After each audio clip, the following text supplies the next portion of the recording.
இன்றைக்கும் முதல்வர் விஜய் அவர்களை ஓடுகாலி முதல்வர் என்றும் முட்டாள் முதல்வர் என்றும் நிறைய பேர் பேசிக்கிட்டு தான் இருக்காங்க. அவங்க யாரையும் அரெஸ்ட் பண்ணல. இது வந்துங்க உதயநிதியினுடைய வாய்க்கொழுப்புங்க. முதலமைச்சர் பிரஸ் அட்ரஸ் பண்ணியிருக்காரா? இந்த நொடி வரைக்கும் ஒரு கருத்து வந்திருக்கா? நேற்று முதலமைச்சருக்கு விஜய் அவர்களுக்கு ஏன் தெரியுமா சட்டமன்றத்தில் வச்சு அவ்வளோ கோவம் வந்துச்சு? எதிர்கட்சி தலைவர் பேசும்போது ஒரே ஒரு செய்தியை சொன்னார். நான் அப்படி பேசவே இல்லைன்னு கொஞ்ச நாள் போய் சொன்னாரு. அப்புறம் கட் அண்ட் பேஸ்ட் பண்ணிட்டாங்கன்னாரு. நேரலையில் ஓடிட்டு இருந்தது. நான் உங்களுக்கு சவால் விடுறேன். உங்களுக்கு என்ன கேள்வி, எந்த மாதிரியான கேள்விகள் கேட்கணுமோ எங்கள் எதிர்கட்சி தலைவர்கிட்ட நீங்கள் கேட்க முடியும். நீங்கள் நினச்ச நேரத்தில் கேட்ட முடியும். உங்களால் முதலமைச்சர்கிட்ட கேட்க முடியுமா?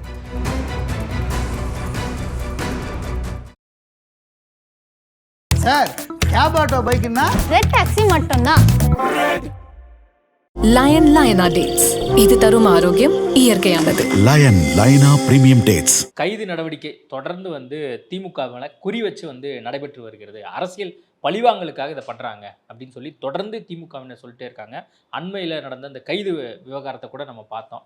தொடர்ந்து ஏன் இந்த அரசியல் பழிவாங்கல் நடந்துகிட்டே இருக்கு அப்படிங்கிறதான் பிரதான கேள்வி. இல்லை இதை நீங்களும் அரசியல் பழி வாங்குதல்னு சொல்கிறீங்களா? திமுக சொல்கிறதே என்னால் புரிஞ்சிக்க முடியும்.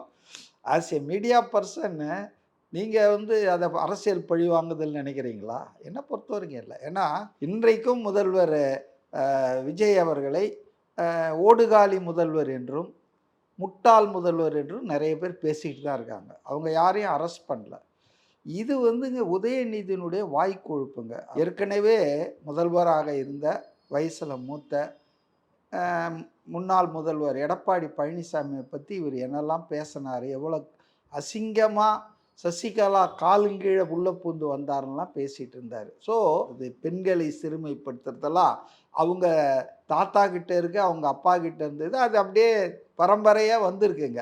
அவங்கள பொறுத்த வரைக்கும் நான் எங்கேயுமே தவறா பேசல அப்படிங்கிற ஸ்டேட்மெண்ட்டை தொடர்ந்து சொல்லிட்டே இருக்காங்க. இது குறித்து அவங்க பொதுவெளியில பேசும்போது அவருக்கு எந்த ஒரு தவறான எண்ணோட்டம் கிடையாது. பெண்கள் குறித்து நாங்கள் எங்கேயுமே தவறா பேச. சரி, ரைட். நான் இப்போ அதை ரீக்ரியேட் பண்ணுறேன்.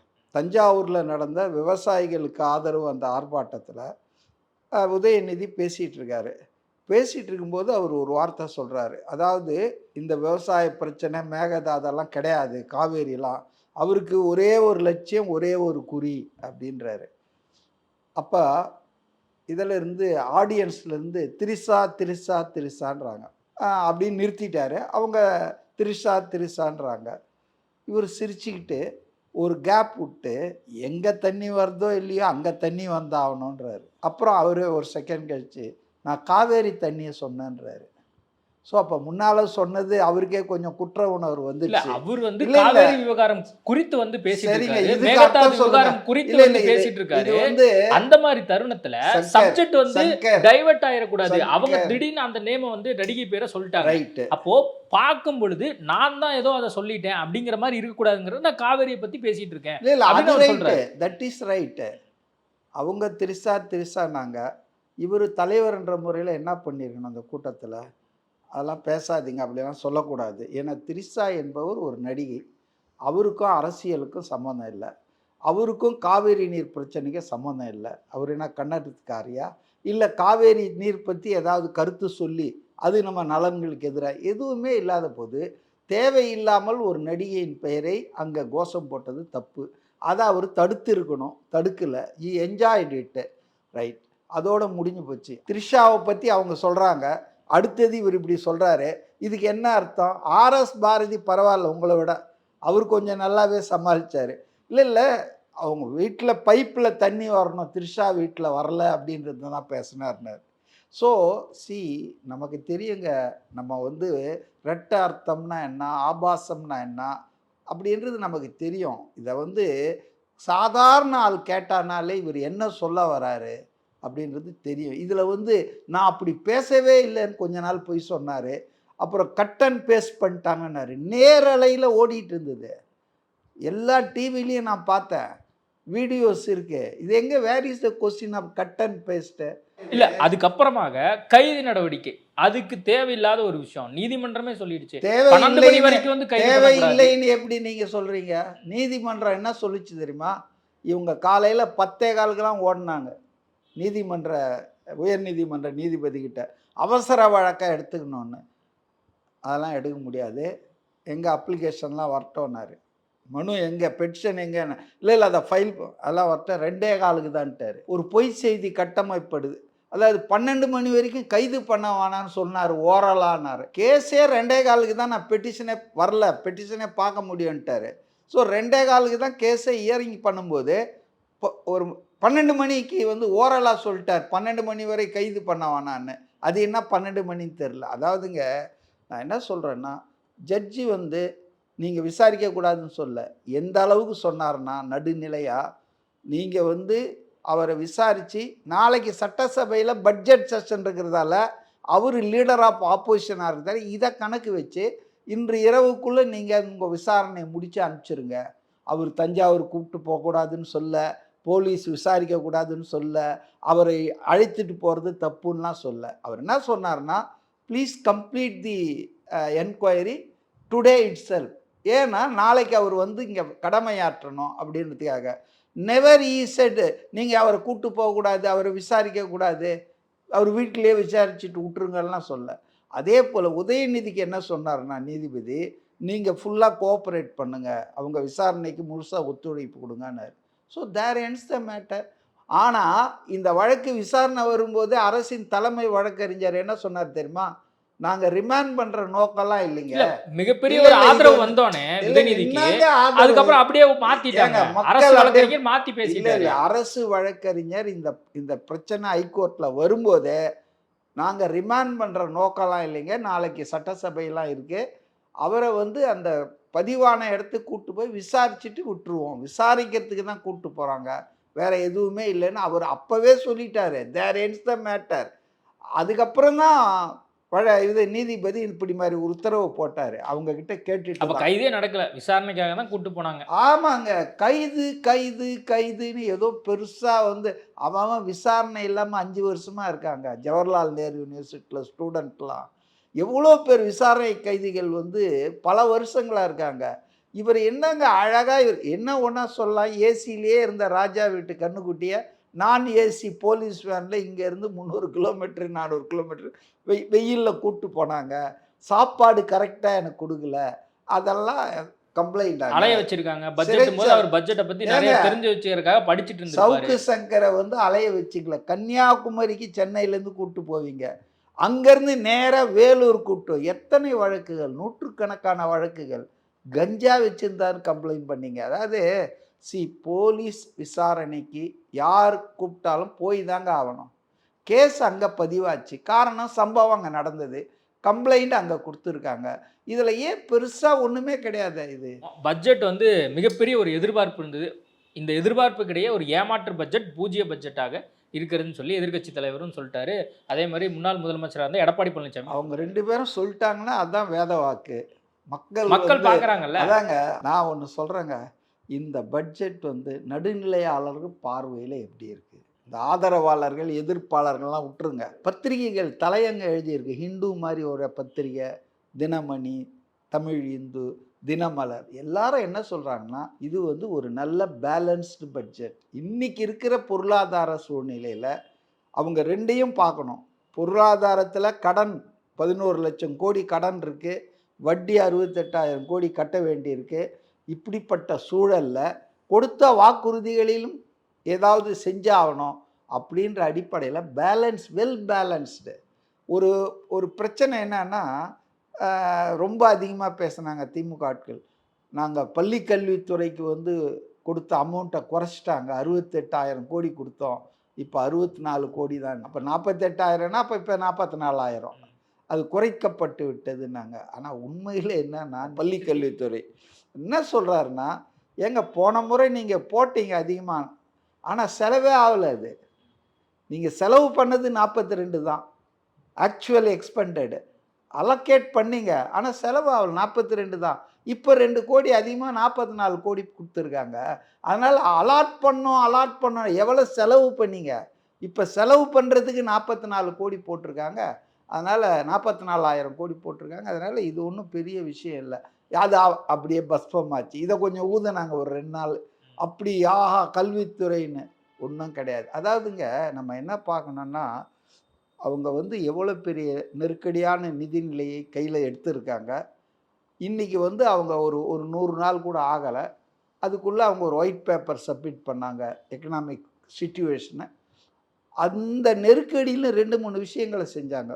அம்மா கேன்டீனுக்கு கூடுதல் ஒதுக்கீடு, இதெல்லாம் அவங்க தேர்தல் உறுதிமொழியில் இல்லை. அதை வந்து கொடுத்து புதுப்பித்து புதிய பாத்திரங்கள் உபகரணங்கள் வாங்கி தரமான சுவையான மலிவான உணவு என்ஷூர் பண்ணிட்டாங்க. முன்னால ஜெயலலிதா இருக்கும்போது எப்படி துவங்கும்போது மக்கள் அப்படி போய் 1,00,000 பேர் ஆயிடுச்சுங்க. நான் சொல்ல டைம்ஸ் ஆஃப் இந்தியாவிலலாம் எழுதியிருக்காங்க. அதாவது 30,000 பேர் 20,000 பேர்னு போயிட்டு இருந்தது ஒரு நாளைக்கு, இன்னைக்கு 1,00,000 தாண்டுதுன்னு சொன்னால் அப்போது எவ்வளோ பேர் அதனால் பயனடைகிறாங்க. இது ஒரு முக்கியமான விஷயம் பட்ஜெட்டுக்கு முன்னாலே பண்ணாங்க. அதே போல் முந்தைய திமுக அரசு வந்து காலை உணவு திட்டம் சிறப்பான திட்டம். நான்லாம் பாராட்டின வாயார பாராட்டின திட்டம். 1வதுலேருந்து 5வது வரைக்கும் ஒரு திட்டம் முதலமைச்சரின் காலை உணவு திட்டம் போட்டிருந்தாங்க. இப்போ இவர் என்ன பண்ணுறாருன்னா, இதெல்லாம் பட்ஜெட்டுக்கு முன்னாலேயே இவர் அதை 8வது வரைக்கும் எக்ஸ்டெண்ட் பண்ணி அதுக்கு ஒரு 800 கோடி ரூபாயை ஒதுக்கி அது வந்து செப்டம்பர் 17 பெரியார் பிறந்த நாள் நினைக்கிறேன், அன்னையிலேருந்து அதை அமுல்படுத்த போகிறாங்க. அதுக்கான ஏற்பாடுகள்லாம் பண்ணியாச்சு. இது பட்ஜெட்டில் இல்லாதது, அவங்க சொல்லாதது. இன்னொன்றும் செஞ்சார் அவர். பெருந்தலைவர் காமராஜர் காலை உணவு திட்டம்னு சொல்லி ரொம்ப என்னை பொறுத்த வரைக்கும் காமராஜர் வந்து தமிழ்நாட்டுக்கு பண்ண மாதிரி எந்த முதலமைச்சருமே செஞ்சது இல்லைங்க. ஆனால் அவர் பேரே சொல்கிறது கிடையாதுங்க யாரும். பஸ் ஸ்டாண்ட்லேருந்து கடை வரைக்கும் எல்லாம் கலைஞர் படிப்பகம் எல்லாமே கலைஞர் தானா? அதுக்கு முன்னால் இருந்தவங்கலாம் எதுவும் பண்ணலையா? எம்ஜிஆர் ஜெயலலிதாலாம். அதனால் காமராஜர் மறக்கடிக்கப்பட்டார் திட்டமிட்டு. அதை இன்றைக்கி வந்து அந்த நினைவில் கொண்டு வராரு. ரொம்ப நல்ல விஷயமா நான் பார்த்தேன். அது இல்லாமல் இன்றைக்கி எல்லாரும் எதிர்பார்த்தாங்க நீங்கள் சொல்கிற மாதிரி அந்த 2,500 ரூபாய் மகளிருக்கு இது வந்து உரிமை தொகையை அதிகப்படுத்துவாங்க அப்படின்னு நினச்சாங்க. அதே போல் அந்த 6 சிலிண்டர் அதை பற்றி எதாவது அறிவு இருக்கா?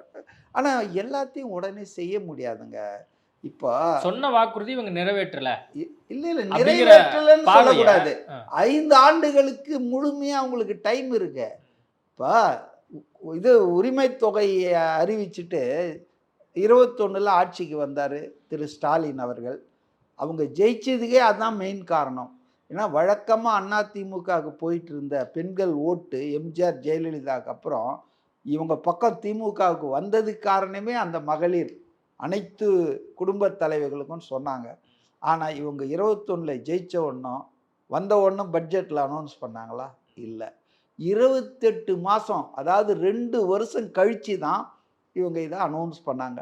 பண்ணும்போது என்ன செக் பண்ணிட்டாங்கன்னா தகுதியுள்ளன்னு ஒரு வார்த்தையை சேர்த்துட்டாங்க. எலிஜிபிள்ன்ட்டாங்க. எலிஜிபிள்னு நீங்கள் சொல்லவே இல்லை. முன்னால் என்ன சொன்னீங்க? தேர்தல் உரிமையில் அனைத்து குடும்ப தலைவர்களுக்குன்னு சொன்னீங்க. ஆனால் 28 மாதம் கழித்து அதுக்கு ஆர்டர் போடும்போது தகுதியுள்ளன்னு ஒரு வார்த்தை போட்டதால் நான் ஏன் இதை அழுத்தி அழுத்தி சொல்கிறேன்னா 1 கோடி பேர் அந்த லிஸ்ட்லேருந்து வெளியே போயிட்டாங்க. 1 கோடி பெண்கள் ஏமாற்றப்பட்டார்கள், வஞ்சிக்கப்பட்டார்கள். ஆச்சுங்களா? ஸோ இவங்க வந்து கேட்குறதுக்கு யோகியதே கிடையாதுங்க. ஏதோ அடுத்த நாளே பண்ணிட்டா மாதிரியும் அடுத்த முதல் பட்ஜெட்டில் கொஞ்சம் கொஞ்சமாக பண்ணுவாங்க. நான் அவங்கள அப்போ லேட்டாக பண்ண தப்புன்னு சொல்ல. Every government needs some time. ஃபைனான்ஸை பார்க்கணும். இப்போ இன்னொரு நல்ல விஷயம் சொல்கிறேன். பட்ஜெட்டுக்கு முன்னால் நடந்த விஷயம். மாண்டேசிங் ஆலுவாலியான்னு ஒரு மிகப்பெரிய பொருளாதார ஆளுமை. எந்த அளவுக்கு அவருன்னா இன்றைக்கி இந்தியாவில் இருக்கிற ஆளுமைகளில் மிகச்சிறந்தவர். நரசிம்மராவ், மன்மோகன் சிங் இவங்க பீரியடில் நடந்த எக்கனாமிக் ரீஃபார்ம்ஸ் இருக்குது இல்லையா?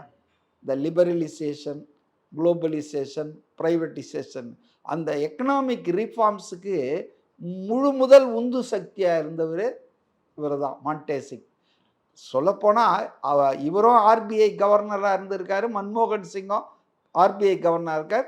மன்மோகன் சிங் பிரைம் மினிஸ்டராக இருக்கும்போது இவர் வந்து பிளானிங் கமிஷன், அப்போ நிதி ஆயோக் பேர் இல்லை, இப்போ தான் அது பேர் வந்தது. முன்னால் பிளானிங் கமிஷனுடைய வைஸ் சேர்மனாக இருந்தார். அவருடைய சீடர்னே சொல்லலாம். மன்மோகன் சிங்குடைய சீடர் மாதிரி இருந்தவர். திமுக குழு போட்டு இவங்க வந்து ஆட்சியை கடத்திட்டு போனாங்களோ அதே மாதிரி இவங்களும் குழு போட்டிருக்காங்கன்னு எடப்பாடி பழனிசாமி. அவருக்கு எடப்பாடிக்கு ஏவும் தெரியாது பியும் தெரியாது எக்கனாமிக்ஸில். வேறு எதுலையாவது அவருக்கு தெரிஞ்சிருக்கலாம். அவரை கொண்டு வந்து முதல்ல தமிழ்நாட்டுக்கு வெளியே ஒரு ஆளை பற்றி சிந்திச்சதே எனக்கு பெரிய விஷயமா இருக்குது. தமிழ்நாட்டில் எவ்வளோ பொருளாதார ஆளுமைகள் நிபுணர்கள் இருக்காங்க. ஆனால் மான்டே சிங் ஆலுவாலியாவை கொண்டு வந்து தலைவராக போட்டு தமிழ்நாட்டில் இருக்கிறவங்களாம் மெம்பராக போட்டு to augment the revenue of the Tamil Nadu state government, வருவாயை பெருக்குவதற்கு என்னென்ன வழிமுறைகள் அப்படின்றாங்க. ஏன்னா நம்மளது டேக்ஸ் வருவாய் என்பது இந்தியாவிலேயே தமிழ்நாட்டில் ரொம்ப கம்மியாக வருது. நம்ம ஸ்டேட் ஓன் டேக்ஸ் ரெவென்யூன்னு வாங்க, எஸ்ஓடிஆர்னு வாங்க. அது வந்து ரொம்ப கம்மியாக வருது தமிழ்நாட்டில். கடன் வாங்கிறதுல டாப்பில் இருக்கிறோம், வரி வருவாய் வசூல் பண்ணுறதுல நம்ம கம்மியாக இருக்கிறோம். இப்போ இது மாதிரி விஷயங்கள்லாம் பண்ணி நிதி மேலாண்மையை அதிகப்படுத்தணும், வருவாயை அதிகப்படுத்தணும். அப்போ வருவாயை அதிகப்படுத்தினாங்கன்னா அடுத்தடுத்து வரக்கூடிய நாட்களில் வருஷங்களில் நிச்சயமாக பட்ஜெட்டில் அனௌன்ஸ் பண்ணுறதுக்கு முன்னாலேயே இந்த காலை உணவு திட்டம், அப்புறம் வந்துட்டு அம்மா கேன்டீன்லாம் பண்ணவருக்கு கொஞ்சம் ஃபைனான்ஸு நல்லா டெவலப் ஆச்சுன்னா கண்டிப்பாக சிலிண்டரையும் கொடுப்பாரு, 2500 அறிவிப்பார். அதில் ஒன்றும் சந்தேகமே இல்லை. முதலமைச்சர் பிரஸ் அட்ரஸ் பண்ணியிருக்காரா? இந்த நொடி வரைக்கும் ஒரு கருத்து வந்திருக்கா? நேற்று முதலமைச்சருக்கு விஜய் அவர்களுக்கு ஏன் தெரியுமா சட்டமன்றத்தில் வச்சு அவ்வளோ கோவம் வந்துச்சு? எதிர்க்கட்சி தலைவர் பேசும்போது ஒரே ஒரு செய்தியை சொன்னார். நீங்கள் கர்நாடகாவில் பாருங்கள், அங்கே இருக்கக்கூடிய மேகதாதுவை குறித்து பேசுகிற போது அந்த மாநிலத்தினுடைய முதலமைச்சர் பிரஸ்ஸை சந்தித்து தெளிவாக அந்த மக்களுக்கு அந்த மாநிலத்தினுடைய பிரச்சனைகளை குறித்து பேசுகிறாரு. நீங்கள் ஏன் அதை குறித்து பேசுகிறதுக்கு பிரஸ்ஸை கூட சந்திக்கலையேங்கிற கேள்வியை கேட்குறார். அப்போது நான் என்ன கேட்குறேன்னா, நீங்கள் சொன்னீங்களே புதிய மாற்றம், நீங்கள் ஒரு ஊடகவியலாளர் பத்திரிகையாளர் தானே, ஜனநாயகத்தினுடைய 4வது தூண் பத்திரிகை தானே. இந்த மாநிலத்தை ஆட்சி செய்கிற ஒரு முதலமைச்சர் எத்தனை முறை பத்திரிகையாளர் சந்திச்சிருக்காரு? சந்திக்கல. அவங்களுக்கு பெருசா தெரியாது. புதிய மாற்றம் இல்ல, புதிய மாற்றத்துல உங்களுக்கு அது பெருசா தெரியாது இல்ல. நல்லா இருக்குல்ல மாற்றம். இதே திமுக எதிர்க்கட்சி தலைவர் அண்ணன் உதயநிதி ஸ்டாலின் 9 மணி நேரம் அலக்களிக்கப்படுறாரு, காலையில இருந்து அலக்களிக்கப்படுறாரு. உயர்நீதிமன்றம் சொல்லுது இன்னைக்கே நீங்க அவரை இன்வெஸ்டிகேட் பண்ணி வெளியிடுங்கன்னு சொல்றாரு. அப்படி இருக்கக்கூடிய நேரத்தில் அவர் நினைச்சிருந்தா திருச்சி விமான நிலையத்திலிருந்து நேரம் ஏறி சென்னைக்கு வந்திருக்கலாம். கூட்டிட்டு போனாங்க, நான் எதுவுமே சொல்லல. நாங்க எல்லா எஸ்ஓபியும் ஃபாலோ பண்றோம், நாங்க எல்லாத்தையும் ஃபாலோ பண்ணியாச்சு. அரெஸ்ட் பண்ணீங்க, கூட்டிட்டு போனீங்க, வந்தீங்க, அது இல்ல நான் சொல்ல வர்றது. சரிங்க, எல்லாமே பண்ணலங்க, எங்களை வேடிக்கை காமிச்சிங்க, எல்லாம் கூட்டு போனீங்க. நாங்க டூர் போயிட்டு வந்தோம். சென்னை சங்கர், நான் சொல்றேன் கேளுங்க. அவர் வந்து சென்னை நீலாங்கரையில இருந்து தஞ்சாவூர் போகணும்னு ஆசைப்பட்டாரு. நீங்க என்ன பண்ணீங்க? போலீஸ் எல்லாம் அனுப்பி சென்னையில இருந்து தஞ்சாவூர் வரைக்கும் அவரை கூட்டிட்டு போய் காமிச்சிட்டு வந்திருக்கிறீங்க. அப்படி எடுத்துக்கவா? அப்படி எடுத்துக்கலாம். நல்லா இருக்குல்ல இது? உதயநிதி ஸ்டாலின் அவர்கள் சென்னையிலிருந்து தஞ்சாவூரை பார்க்கணும்னு நினைச்சாரு. நீங்க சென்னையிலிருந்து தஞ்சாவூர் கூட்டிட்டு போய் அவரை காமிச்சு தஞ்சாவூர் நல்லா இருக்கா, அதுவும் தஞ்சாவூர் வரைக்கும் கூட போகாம செங்கப்பட்டியே காமிச்சிட்டு இதை பாருங்க அப்படின்னு சொல்லி திருப்பி கொண்டு வந்து வீட்டில் விட்டுட்டீங்க. நல்லா அருமையான ஒரு விஷயம். அந்த விஷயத்துக்கு நான் இப்போ வரல. இப்படி நீங்கள் கூட்டிகிட்டு போய் காமிச்சிங்கல்ல, அந்த நேரத்தில் பத்திரிகையாளர்களை இரவு 10 மணிக்கு திருச்சி விமான நிலையத்தில் நின்று சந்திச்சாரா இல்லையா? எந்த கேள்வி வேணால் கேட்கலாமே. எங்களுக்கு எதிர் சித்தாந்தத்தில் இருக்கக்கூடிய பத்திரிகையாளர்களும் இருப்பாங்க, எங்களுக்கு எதிர் திசையில் இருக்கக்கூடிய ஒரு பத்திரிகையாளரும் இருப்பாங்க. அப்போ இந்த மாநிலத்தினுடைய மக்களுக்கு நாம் என்ன செய்கிறோம் என்பதை சொல்றதுக்கான ஒரு இடம் தாங்க பத்திரிகையை சந்திப்பதுங்கிறது.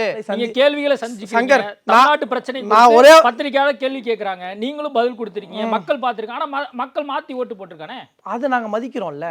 அதுதாங்க ஜனநாயகம். 6 மாசம் பொறுமையா இருப்பேன் நாங்க வந்து 60 மணி நேரம். சரிங்க, ஜனநாயகத்தின்படி இருப்பது தப்பா? நீங்க நான் எப்படி இருக்கணும்னு நீங்க நினைக்கிறீங்க? நான் ஒரு ஜனநாயகவாதியா இருக்கணுமா? இப்போ ஒருத்தனுக்கு வந்து ஒரு ஆபத்து ஏற்படுது, நான் போய் அவனுக்கு உதவி செய்கிறேன், அதுக்காக அவன் எனக்கு திரும்பி உதவி செய்யணும்னு நான் எதிர்பார்க்க முடியுமா? நீங்கள் பத்திரிகையாளர் சந்திச்சிங்க, ஆனாலும் உங்களுக்கு மக்கள் வாக்களிக்கலையேன்னு சொல்கிறீங்க. அப்போ நாங்கள் பத்திரிகையாளர் சந்திக்க கூடாது இனிமேல்? நீங்க தாராளமா சந்திங்க. அப்போ சந்திச்சாலும் வாக்களிக்கலன்னு சொன்னா அது என்ன பார்வை? இல்ல அது என்ன பார்வைன்னு எனக்கு புரியல. ஃபுல்லா விஜய் அவர்கள் போவே இல்ல. இல்லங்க, எனக்கு நீங்க இத மட்டும் கிளாரிஃபை பண்ணுங்க. நான் கிளாரிட்டியா சொல்றேன். கிளியரா நான் ஒரே ஒரு கேள்வி மட்டும் கேட்றேன். தாராளமா சரி, தினமும் சந்திங்க, சீமான் மாதிரி 10 முறை சந்திங்க, ஒண்ணும் பிரச்சனை இல்ல. ஆனா சரி, விஜய் தமிழ்நாடு ஃபுல்லா எங்கயுமே டூரே போல, ஆனா ஜெயிச்சு உட்கார்ந்து சிஎம் ஆயிட்டாரு. அதான் உண்மை. சரிங்க, நான் இப்ப சொல்றேன். ஒரு பேட் எக்ஸாம்பிள் எடுத்து இத நீங்க வந்து செயல்படுத்துங்கன்னு சொல்றீங்க. இது பேட் எக்ஸாம்பிள். இது வந்து ஆக்ஷன் மூலமா நான் பேசுறேன். என்ன ஆக்ஷன்? என்ன தெரியுமா ஆக்ஷன்? ஒரே ஒரு ஆக்ஷன் தான் இது வரைக்கும் நான் பார்த்ததுல. கரூர்ல இருந்து கிளம்பி அடுத்த நொடி 41 பேர் அங்கே இறந்து போறாங்க. அதுக்கு யார் அந்த இறப்புக்கு காரணங்கிற விவாதத்துக்கு நான் வரல. இவர் கலந்துக்கிட்ட ஒரு நிகழ்ச்சி. கிளம்பி அடுத்த நொடி நீங்க பத்திரிகையாளர்லாம் மைக்கை வச்சுக்கிட்டு நிக்கிறாங்க திருச்சி ஏர்போர்ட்ல. இதே திருச்சி ஏர்போர்ட்ல இங்க வந்தார்ல கிளம்பி வித்தின் ஒரு 5 மினிட்ஸ்ல அந்த இதை பார்க்கும்போது எனக்கு சிங்கம்மன் படத்தில் அந்த சேசிங் சீன்லாம் நடக்கும்ல, வித்தின் 10 மினிட்ஸில் சூர்யா எல்லா இடத்துக்கும் போய் சேருவார்ல, அந்த மாதிரி சென்னைக்கு வந்து நீலாங்கரை வீட்டுக்குள்ளே போய் சேர்ந்தார்ல. இது ஒரு ஆக்ஷனை பார்த்துருக்கேன் நான் இது வரைக்கும். இவரோட ஆக்ஷன் லிஸ்ட்டை நீங்கள் எடுத்தீங்கன்னா.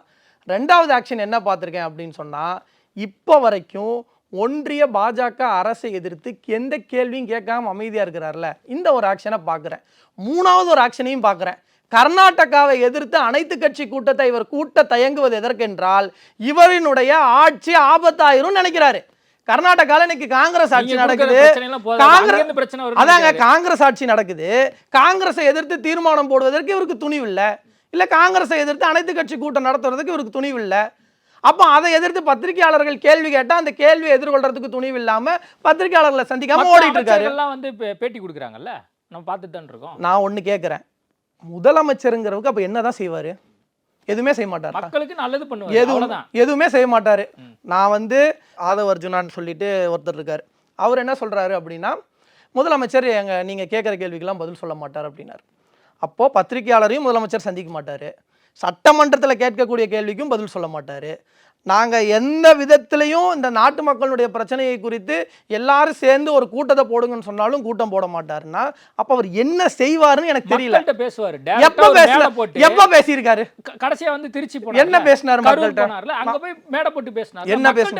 என்ன பேசினாரு? எப்படி மோடி வந்து ரேடியோல எல்லாத்தையும் மக்கள்கிட்ட பேசினா அது மாதிரி அப்ப இன்னும் ரேடியோ போட்டு அவர் மக்கள்கிட்ட பேசுறாரு. இப்போ எனக்கு ஒரு சின்ன பாஸ் கொடுங்க. நாங்கள் இவ்வளோ நாள் சொல்லிட்டு வந்தோம். இதை எனக்கு வந்து நடுநிலை ஊடகவியலாளர் சங்கரே ஒத்துக்கிட்டது.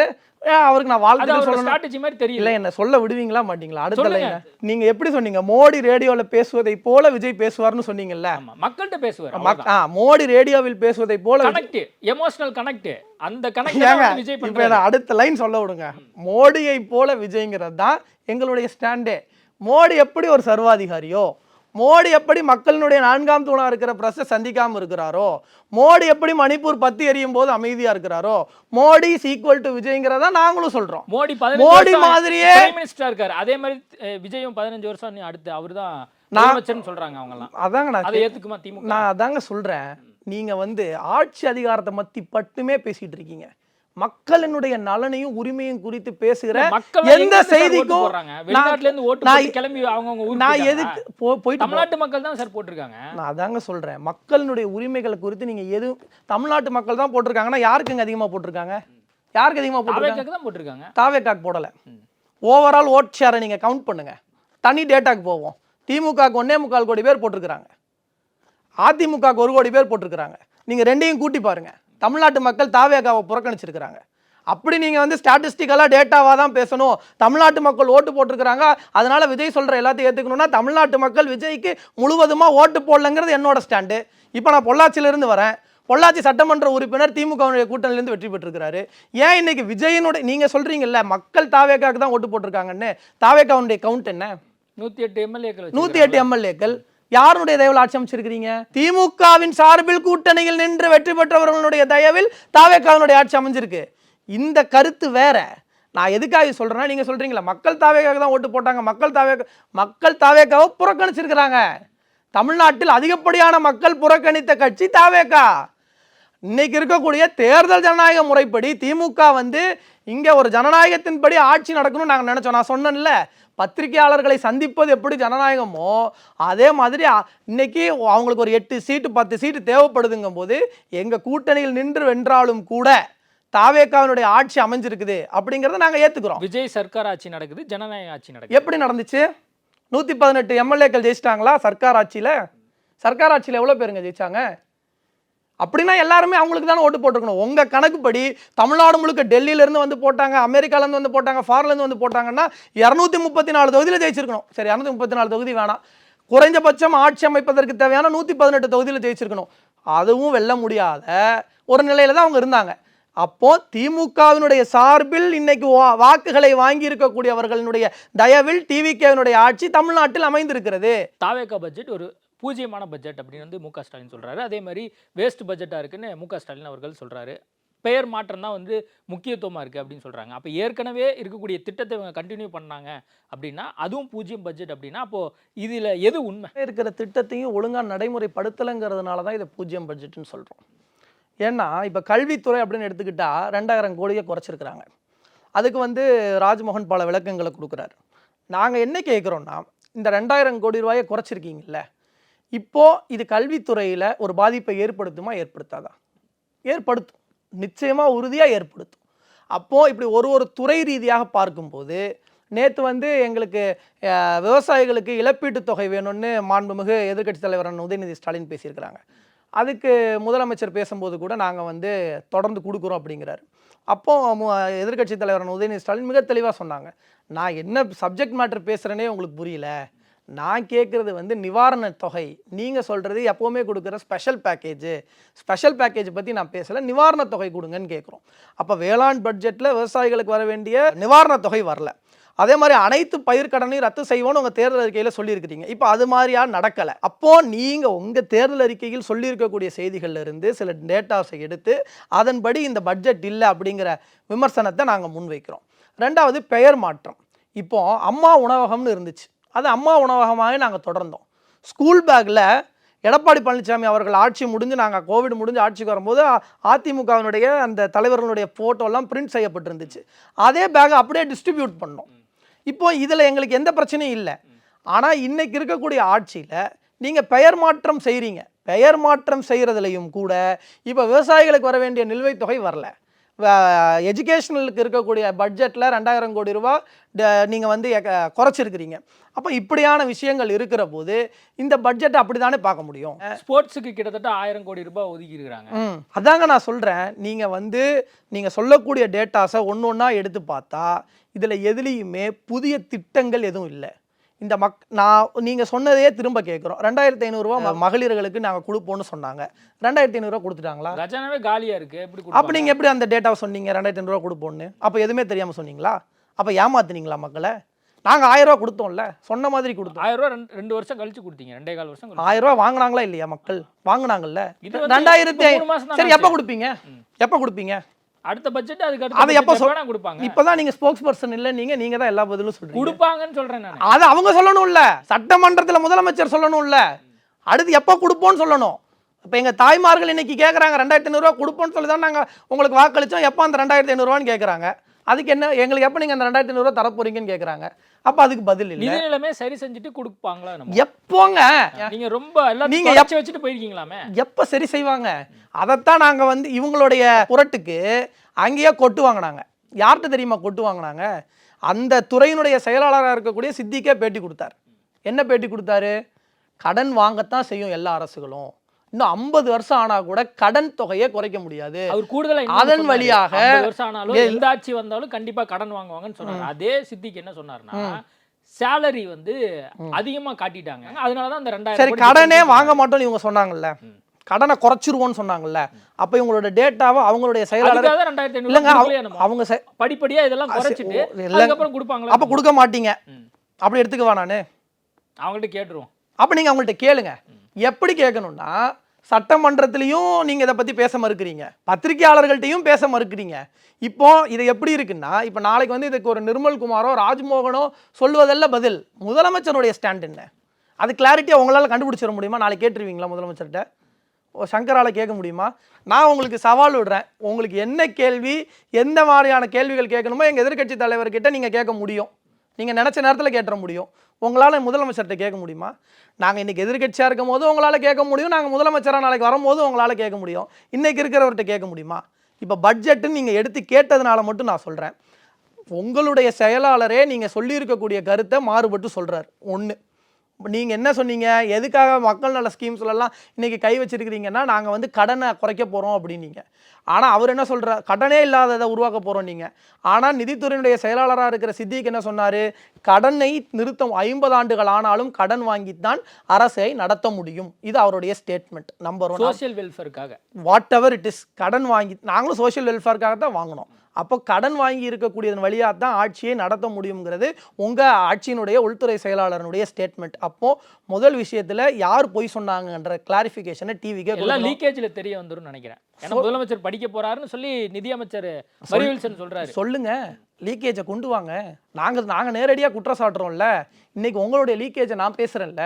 ஊழல் பட்டியல் திமுகவினுடைய ஊழல் பட்டியல முதலமைச்சர் படிக்க போறாரு சட்டப்பேரவையில். நான் டிவிக்கு ஊழல் பட்டியலை இப்போவே படிக்கிறேன். நீங்கள் எதுக்கு ஆதாரம் சட்டமன்றம் கொடுங்கன்னு புஷி ஆனந்த் அதான் நான் கொடுக்குறேன். இப்போ கொடுக்குறேன் உங்களுக்கு. 3% ரகுபதி ஆதாரம் உங்களுக்கு என்ன கேட்டீங்க? நான் சொன்ன வார்த்தைக்கு தான் நான் ஸ்டாண்ட் எடுக்க முடியும். டிவிக்கு ஊழல் பட்டியலை வாசிக்கிறேன்னு சொன்னேன். இதான் வாசிக்கிறேன். இப்போ பழனி கோயிலில் 100 கோடி ரூபா மதிப்புள்ள சொத்தை 2 கோடி ரூபாய்க்கு ரிஜிஸ்டர் பண்ணிட்டாங்கன்னு சொல்லி சமூக வலைதளங்களில் குற்றச்சாட்டு எழுது, வழக்குகள் தொடரப்படுது. அதுக்கு நீங்கள் என்ன பண்ணீங்க? அப்படி ஒன்று நடக்கவே இல்லைன்னு சொல்லி இதன் வழியாக பேசினாருன்னு திமுகவின் சார்பில் இயங்கிய சமூக வலைதளத்தில் இயங்கக்கூடியவங்களெல்லாம் கைது பண்ணீங்க. அதுக்கப்புறம் என்னாச்சு? அதோட கூடுதலா ஒண்ணு இல்லங்க, இந்த அந்த நிலத்தை வாங்குனவரே ஊழல் பட்டியல் இப்ப ஊழல் பட்டியல நீங்க ரமேஷோடைய உறவினர் நான் இல்லங்க. இப்ப ஊழல் அதெல்லாம் பண்ணதெல்லாம் இப்ப ஊழல் பட்டியல நீங்க வாசிக்கிறீங்களா நான் இல்ல வாசிக்கிறேன்? நீங்க ஒரு குற்றச்சாட்டு வைக்கும்போது அப்படியே நான் இன்னும் ஆல்ரெடி ரமேஷை பத்தி சொன்னீங்க. இல்ல அந்த குற்றச்சாட்டை நான் நான் எதுமே குறிக்கல. திரும்ப அதே விஷயம் நான் சொல்றீங்க. குற்றச்சாட்டை முடிக்கவே இல்ல. ரமேஷை பத்தி சொன்னா சங்கர் ஏன் இவ்வளவு கோபப்படுறாருன்னு இல்ல எனக்கு நீங்க தெரியல. தவறான தகவலை சொல்லிட்டு போறீங்க. எது தவறான தகவல்? இப்போ சிபிசிஐடிக்கு இப்ப பழனி கோயில்ல ஊழல் நடக்கல அப்படி எடுத்துக்கவா? விசாரணை கொடுத்திருக்காங்கல்ல. அப்புறம் தவறான தகவல்ன்றீங்க. அறநிலையத்துறையின் கீழ் ஊழல் நடந்திருக்கு, எஃப்ஐஆர் ஃபைல் பண்ணப்பட்டிருக்கு, சப் ரிஜிஸ்ட்ரார் கைது செய்யப்பட்டிருக்கிறாரு, அவருக்கு ஆவணம் தயாரித்து கொடுத்தவங்க கைது செய்யப்பட்டிருக்கிறாங்க. கைது செய்யப்பட்டவர்கள் ஒருத்தனுடைய உடல்நிலை பாதிக்கப்பட்டிருக்கு, அவருடைய பெயர் வழக்கறிஞர் அன்வர். இந்த எல்லா டேட்டாவும் தப்பா கரெக்டா? இதுல என்ன தப்பு? இல்ல விசாரணை நான் சொன்ன ஃபேக்ட்ல எதுங்க ஃபேக்சுவல் எரர் சொல்லுங்க. நானே திரும்பி ரீகால் பண்றேன் உங்களுக்கு. அப்போ இந்த துறையினுடைய அமைச்சராக இருக்கிற அறநிலைத்துறை அமைச்சராக இருக்கிற ரமேஷை நோக்கி தானங்க கேள்வி கேட்போம். அப்போ இந்த லீக்கேஜுக்கு யார் பதில் சொல்லுவா? இல்ல டிவிக்கல கேட்டு சொல்லுங்க. நான் ரமேஷை குறித்து பேசிட்டீங்க அதனால நான் குறுக்கிடுறேங்கிறீங்க. இந்த துறையினுடைய அமைச்சராக இருக்கிற ரமேஷை நோக்கி தானங்க நான் கேள்வி கேட்க முடியும். சரி, அடுத்து மாண்புமிகு அமைச்சர் ரமேஷை நோக்கி தான் நான் கேள்வி கேட்க முடியும். ஊழல் வாங்க. இதுக்கே இன்னும் பதில் வரலையே. ரமேஷ் பதில் சொல்லுவாரு நாளைக்கு. எப்போ பதில் சொல்லுவாரு? ரமேஷ் என்ன பதில் சொன்னாரோ எனக்கு தெரியவே இல்லை. அப்படி தெரியவே இல்லைங்கிறது ஒரு பதிலா? உங்கள் துறையின் கீழே ஒரு ஊழல் நடந்திருக்கு, அப்போ அதுக்கு நீங்க தான் பதில் சொல்லணும். டேட்டாவோட கிளாரிஃபை பண்ணிட்டேன், அதே மாதிரி அவங்களும் டேட்டாவோட கிளாரிஃபை பண்ணட்டும். விசாரணை நடக்குது, அதுக்கப்புறம் அது என்ன யார் சொல்றது? நான் ஆட்டோமேட்டிக்கா நான் என்ன சொன்னேன்? ஒரு அமைச்சர் மேலேயும் குற்றச்சாட்டுகள் வந்துகிட்டே இருக்கு. முதலமைச்சர் அதை குறித்து அட்ரஸே பண்ண மறுக்கிறாரு. ஏங்க சரத்குமாருங்கிற ஒரு அமைச்சர் சேப்பாக் ஸ்டேடியத்தில் உட்காந்து ஒரு பவுடரை, நான் கவனமாக வார்த்தைகளை பயன்படுத்துகிறேன், ஒரு பவுடரை யூஸ் பண்ணுறாரு. சமூக வலைதளம் முழுக்க இந்த பவுடர் மேலே விமர்சனங்கள், இது போதைப் பொருள் போல தோற்றம் அளிக்குதேன்னு கேள்வி கேட்குறாங்க. அதுக்கப்புறம் நான் என் குழந்தைக்கு ஊட்டினேன்னு சொல்கிறாரு, மருந்து கொடுத்தேங்கிறாரு. சைல்டு ஸ்பெஷலிஸ்ட்லாம் அப்படி கொடுக்க முடியாது, குழந்தைங்களுக்கு மருந்து நாங்கள் ப்ரிஸ்கிரைப் பண்ணுறது இல்லைன்னு சொல்கிறாங்க. இப்போ வரைக்கும் என்ன கிளாரிஃபிகேஷன் கொடுத்துருக்காங்க? அவங்க வீடியோ போட்டாங்கல்ல. என்ன வீடியோ? குழந்தைக்கு மருந்து கொடுத்தங்கிற வீடியோ தான் போட்டிருக்காங்க.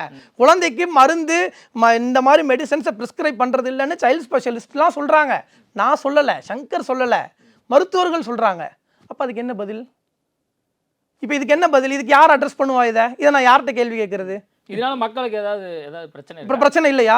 மக்களுக்கு பிரச்சனை இல்லையா? அவர் குழந்தைக்கு அவர் பத்திரிகையாளராக சங்கர் இது சொல்றது வன்மையான கண்டனத்துக்குரியது. ஏன்னா வன்மையான கண்டனத்துக்குரியதுங்க. இதனால மக்களுக்கு ஒரு பிரச்சனையான எப்படிங்க கேள்வி கேட்க முடியும்? அவர் குழந்தைக்கு அவர் மருந்து கொடுக்குறாரு. சரி, நாங்க என்ன அரசியல் ரீதியா குற்றச்சாட்டு மருந்து கொடுத்துருக்கீங்க பாருங்க. மருந்து கொடுத்துருந்தா பிரச்சனை இல்ல, கொடுக்கப்பட்டது மருந்தே இல்லங்கிற குற்றச்சாட்டை எழுப்புறாங்களே அதுதான் பிரச்சனை. நான் எனக்கு பதில் கேட்கல. இதனால ஏதாவது பிரச்சனையா? ஆமா பிரச்சனை. இந்த கேள்விதான் பிரச்சனையேங்கிற நானு. மக்களுக்கு இதனால என்ன பிரச்சனைன்னா, நான் ஒரு தேர்ந்தெடுத்து ஒரு அமைச்சரவையில ஒருத்தரை உட்கார வச்சிருக்கிறேன். ஒரு நாட்டினுடைய முதலமைச்சர் சொல்லிட்டார்ல, ஒரு நாட்டினுடைய முதலமைச்சரா ஒருத்தரை உட்கார வச்சிருக்கிறேன். விஜய் நம்பி தான் ஓட்டு போட்டிருக்கிறாங்கிறது மக்களுடைய ஸ்டேட்மெண்ட். அப்படி இருக்கும்போது அரசியல் சாசனத்தில் நீங்க பதவி பிரமாணம் எடுத்துக்கிறீங்கல்ல, இந்த நாட்டு மக்களுக்கு நான் நேர்மையாகவும் உறுதியாகவும் நடந்துக்குவோன்னு சொல்றீங்களா, டிரான்ஸ்பரண்ட் கவர்மெண்ட்னு சொல்றீங்கல்ல, உங்க அமைச்சர் மேல இப்படி ஒரு குற்றச்சாட்டு வருது, என்ன பதில்? நேர்மையா பதில் கொடுத்திருக்காங்கல. யாருங்க கொடுத்தாங்க? பத்திரிகையாளர் சந்திப்பு யாரு அமைச்சர்கள் பதில் சொன்னாங்க. யாருன்னு கேக்குறேன் நானு. முதலமைச்சர் என்ன சொன்னாருன்னு கேக்குறேன். இல்ல எதுக்கு எடுத்தாலும் முதலமைச்சர் எதுக்கு எடுத்தாலும் இல்லங்க, உங்களுடைய அமைச்சர் சரத்து வீடியோ போட்டாரு, வித் அவங்க வைஃபோட போட்டாரு. நீங்க எல்லாத்துக்குமே விளக்கம் கொடுத்தாச்சு, ஆனா திரும்ப அதையே பேசுறீங்க. இந்த விஷயத்துல நான் இதை ஏன் இவ்வளவு டீடைல்டா கேக்குறேன்னா, இப்போ திமுகவினுடைய ஆட்சியிலையோ இல்லை திமுகவினுடைய காலகட்டத்திலேயோ ஏதோ ஒரு முக்கில் திமுகவினுடைய ஒரு கரை வெட்டி கட்டி இருக்கக்கூடிய திமுகவின் மீது அனுதாபியாக இருக்கக்கூடிய ஒருத்தர் ஒரு தவறு செய்தால் கூட டைரக்டாக ஹெட் குவார்ட்டர்ஸை நோக்கி கேள்வி கேட்ட பத்திரிகையாளர்களுக்கு எங்கள் முதலமைச்சர் பதில் சொன்னார். பாதிக்கப்பட்டவங்க அப்படின்னு யாராவது இருந்தாங்க அப்படின்னா அவங்கள்ட்ட நேரடியாக தொலைபேசியில் ஃபோன் பண்ணி சாரி வரைக்கும் கேட்டிருக்கார். இது யாருக்கு? ஏதோ ஒரு முக்கில் ஒரு கடைநிலை தொண்டனா கூட அவர் இருக்க மாட்டார். திமுகவினுடைய அனுதாபின்னு சொல்லிக்குவாங்க. சொல்லக்கூடியவராக இருக்கக்கூடிய ஒருத்தரால் யாராவது பாதிக்கப்பட்டால் கூட அதுக்கு நேரடியாக முதலமைச்சரே தலையிட்டு சாரி வரைக்கும் கேட்டிருக்காரு திமுகவினுடைய ஆட்சியில். டேட்டாவை என்னால் கொடுக்க முடியும். உங்கள் துறையில் அமைச்சர் மீது வந்திருக்கிற குற்றச்சாட்டு. அப்போ நீங்கள் இதுக்கு பதில் சொல்ல மாட்டீங்க, இதை குறித்து அட்ரஸ் பண்ண மாட்டீங்க. சரி, இதனால் நாட்டு மக்களுக்கு ஏதாவது பிரச்சனையான்னு கேட்குறீங்க. நாட்டு மக்களுக்கு இதனால் என்ன பிரச்சனைங்கிறத நான் சொல்கிறேன். நாங்கள் உங்களை தேர்ந்தெடுத்திருக்கிறோம், உங்கள் அமைச்சர் மேலே இப்படி ஒரு குற்றச்சாட்டு வந்திருக்கு, எங்கள் மாணவர்கள் இளைஞர்கள் உங்களை பார்க்குறாங்களே, நீங்கள் வந்து இதுக்கு ஒரு முன்னுதாரணமாக ஒரு ரோல் மாடலை செட் பண்ணணுங்கிறது நாட்டு மக்களுடைய பிரச்சனை. சரி, இதுக்கும் நீங்கள் பதில் சொல்லாட்டி போங்க. இப்போது ஒரு துறை ரீதியாகவே நான் வரேன். இன்றைக்கி இருக்கக்கூடிய இந்த காலகட்டத்தில் எல்லா இடங்கள்லையும் நான் பார்க்குறேன், தாவேக்காவினுடைய அரசு என்ன செஞ்சுக்கிட்டு இருக்காங்க, அவங்களுடைய வாக்குறுதிகள் என்ன, அவங்களுடைய வாக்குறுதி ஒரு மாதிரி இருக்குது, அவங்களுடைய நடைமுறைப்படுத்தக்கூடிய விஷயங்கள் ஒரு மாதிரி இருக்குது. அனைத்து பயிர்க்கடனும் ரத்து செய்வோங்கிறது அவங்களுடைய வாக்குறுதி. ஆனால் இம்ப்ளிமெண்டேஷனில் வந்து நீங்கள் பார்த்தீங்கன்னா அது அப்படி இல்லை. அப்போ இதுக்கு நாங்கள் யார்கிட்ட தான் கேள்வி கேட்குறது? நீங்கள் வந்து முதலமைச்சர் பேச மாட்டாருன்னு சொல்லிட்டீங்க. அப்போ இதுக்கு யார் பதில் சொல்லுவா? அப்போ எந்த நாட்டு மக்களுடைய பிரச்சனைகளை குறித்தும் பத்திரிகையாளர்களை சந்திக்க மறுப்பது, மரபுகளை மீறுவது, மரபுகளை மீறி நான் வந்து டைரக்டாக இதை செய்வேன் அதை செய்வேன்னு சொல்லி ரீல்ஸ் மோகத்தில் பேசுவதெல்லாம் மக்களுக்கு நன்மை தராது. நாங்கள் பேசுகிறது மக்கள் பக்கம் நின்று நாங்கள் பேசுகிறோம், திமுகவின் பக்கம் நின்று நாங்கள் பேசலை. நான் ஒரு விஷயம் உங்களுக்கு சொல்ல வந்தேன். எங்களுடைய ஸ்டாண்ட் என்ன அப்படின்னா, எப்போவுமே யார் ஆளுகிற கட்சியாக இருந்தாலும் நீட் விலக்கு வேணும்னு சொல்லி அதிமுகவினுடைய சார்பில் சட்டமன்றத்தில் மசோதா கொண்டு வரப்பட்டது. திமுக நாங்கள் நீட் விலக்கு வேணுங்கிற அந்த மசோதாவில் அதிமுக கொண்டு வந்துட்டாங்க, நாங்கள் புறக்கணிச்சிட்டோமா? இல்லை, எங்களுடைய நிலைப்பாட்டை அவங்களும் எடுக்கிறாங்கன்ற போது அதை ஆதரித்து வாக்களித்தோம். நீட் விலக்கு மசோதா வேண்டும், நீட் வேண்டாங்கிற மசோதாவை திமுக ஆதரிச்சுது சட்டமன்றத்தில். இப்போ அதே மாதிரி விஜய் அவர்கள் கொண்டு வருகிறார் என்கிற காரணத்தால் நாங்கள் புறக்கணிக்க வேண்டிய அவசியத்தில் எதுவுமே இல்லை. மக்கள் நலன் சார்ந்து அவர் எதை கொண்டு வந்தாலும் அதற்கு திமுக துணை நிற்கும். சார், கேப் ஆட்டோ பைக்குன்னா ரெட் டாக்ஸி மட்டும்தான். லயன் லயனா டேட்ஸ், இது தரும் ஆரோக்கியம் இயற்கையானது. லயன் லைனா பிரீமியம் டேட்ஸ்.